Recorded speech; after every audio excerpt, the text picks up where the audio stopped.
Shout out di ay ko kay Jason Sevilla. Sanan sa mga followers ni Jason. Kuman kay Jao naman siya sa higakit. Asaw ko itong pagkalimot og dalaog panghaplas sa lawas. Kanang mga halang haplas ha, ang dalha. Ayaw nang ipikasin. Kay dili na mapiktibo sa mga bunog nimo diron o sino ba'y mabunog sa inyo duha diyan ni Papasani TV.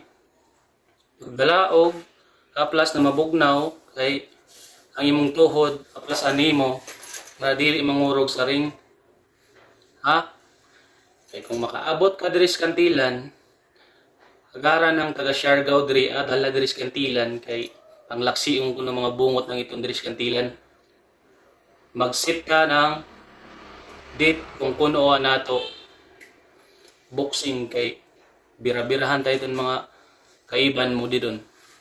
So anako ramilawong sa iso duha sa nanzaon isa nakaaway mo kuman sa higakit good luck ra sa iso. Pagkatapos iso boxing di doon pagigaya na kamo kay magiban ka mo diri sa kantilan mangari ka mo diri kay pambunogon ta kamo tanan. Ha? Isa-isaon na kamo kay para makita ta uno-uno zaon isog mo kay jay mga bungot ibaling ko sa likod diri oh.